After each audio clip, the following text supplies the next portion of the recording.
Alhamdulillah wassalatu wassalamu ala Rasulillah nabiyina Muhammadin wa alihi wa sahbihi wa man walah. Asyhadu an la ilaha illallah wahdahu la syarikalah wa asyhadu anna Muhammadan abduhu wa rasuluhu wa ba'd. Ikhwatul Islam, a'azakumullah wa iyyakum. Terkadang kita melihat atau kita dihadapkan dalam kehidupan kita pada perkara yang sebetulnya dua-duanya penting begitu. Namun kita terkadang bingung bagaimana menghadapi dua perkara yang sifatnya dua-duanya penting tersebut. Maka dari itu kita harus mengetahui sebuah kaidah, yaitu sebuah kaidah usul fikih yang mengatakan apabila bertemu dua maslahat, maka kita ambil maslahat yang lebih besar. Contoh misalnya, apabila yang wajib dengan yang sunnah bertemu, tentu kita dahulukan yang wajib. Apabila yang dua-duanya wajib, maka kita dahulukan yang fardu ain daripada fardu kifayah. Kalau ternyata dua-duanya fardu ain, maka kita dahulukan yang lebih besar manfaatnya. Perkara ini sangat penting sekali dalam kehidupan kita, karena terkadang kita melihat ya ada sebagian orang yang tidak mengetahui hal seperti ini, akhirnya dia jatuh kepada jerat-jerat syaitan. Dengan cara akhirnya dia lebih mendahulukan sesuatu yang tidak lebih utama dan meninggalkan yang lebih utama. Sebuah contoh, sebuah hadis Nabi Shallallahu Alaihi Wasallam.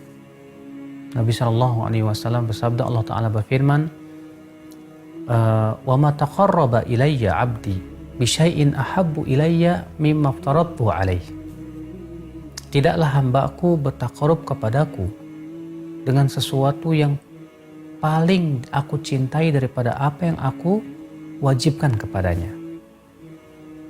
Allah mengatakan dalam ayat ini, dalam hadis qudsi ini, ya, bahwa amalan yang paling Allah cintai adalah yaitu sesuatu yang sifatnya wajib. Berarti yang wajib harus kita dahulukan. Contoh di antara praktik di zaman Nabi Shallallahu Alaihi Wasallam, yaitu sebuah hadis Nabi Shallallahu Alaihi Wasallam, bahwa ada seorang sahabat yang bernama Sa'id bin Al-Mu'alla yang sedang sholat sunnah. Kemudian Nabi SAW memanggilnya. Ternyata Sa'id tidak menyahut panggilan Rasulullah SAW. Sampai Sa'id pun selesailah dari sholat. Kemudian setelah selesai sholat, datanglah ia kepada Rasulullah SAW. Maka Rasulullah SAW mengatakan, "Ya ma mana'aka an tujibani? Ya idda'autuka au kama qala." Apa yang mencegah kamu tadi untuk menyahut panggilanku ketika aku memanggil kamu? Apa kata Sa'id bin Al-Mu'alla? "Ya Rasulullah, ini kuntu fis shalah." Tadi aku sedang sholat, ya Rasulullah. Maka kata Rasulullah SAW apa? Kata Rasulullah, "Ya alam yaqullah ta'ala, bukankah Allah Ta'ala berfirman, ya ayyuhalladzina amanu stajibu lillahi wa lirrasul idza da'akum lima yuhyikum." Ya hai orang-orang yang beriman, jawablah panggilan Allah dan Rasulnya apabila keduanya memanggil kamu kepada sesuatu yang menghidupkan hatimu. Di sini Rasulullah SAW yang menegur Sa'id bahwa seharusnya kamu dahulukan yang wajib. Menyahut panggilan Rasulullah itu hukumnya wajib, sedangkan sholat sunnah itu hukumnya sunnah. Maka ini menunjukkan ikhwatul Islam, azakumullah wa iyyakum, kita ya dalam hal seperti ini berusaha mendahulukan yang lebih utama, yang lebih wajib, yang lebih besar maslahat dan manfaatnya daripada yang tidak demikian. Sebuah contoh praktek dari para ulama, contoh misalnya Imam Ahmad bin Hanbal pernah ditanya, "Mana yang lebih engkau sukai? Salat malam atau menulis ilmu?" Kata Imam Ahmad, "Kalau aku salat malam maka itu pahalanya untuk diriku sendiri. Tapi kalau aku menuntut ilmu, aku menulis ilmu, maka manfaatnya untuk diriku dan untuk manusia. Dan ini lebih aku sukai ya daripada sholat malam." Berarti subhanallah ya, seseorang yang diberikan oleh Allah Subhanahu wa Ta'ala kefakihan, dalam keadaan seperti ini dia berusaha untuk memilih yang lebih besar manfaatnya, lebih besar maslahatnya, dan lebih wajib hukumnya. Terkadang dalam kehidupan kita sehari-hari Ya, apabila misalnya kita puasa sunnah menyebabkan kita lalai dari melakukan sebuah kewajiban. Misalnya ada seseorang yang bekerja di sebuah perusahaan, kebetulan kerjaannya berat. Nah, dia kemudian puasa sunnah, tapi puasa sunnah itu menyebabkan dia lemah dalam melakukan pekerjaan tersebut. Sementara itu kewajiban dia dan amanah yang telah dibebankan oleh perusahaan kepada dia. Ternyata dia lebih memilih untuk tetap puasa dan akhirnya dia lemah melakukan amanah yang sifatnya wajib. Kita katakan ini orang tertipu. Makanya disebutkan dalam sebuah athar adalah Abdullah bin Mas'ud radhiyallahu anhu, qalilas saum, sedikit berpuasa sunnahnya.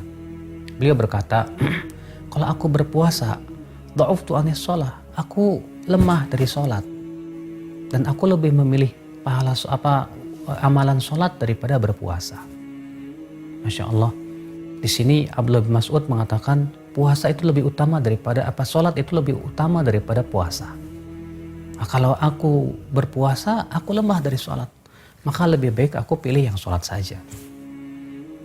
Demikian pula ya akhwal Islam, apabila kita seorang wanita misalnya di pagi hari dia ingin zikir pagi dan petang, kemudian tapi dia juga punya kewajiban untuk melayani suami, untuk mengurus anak.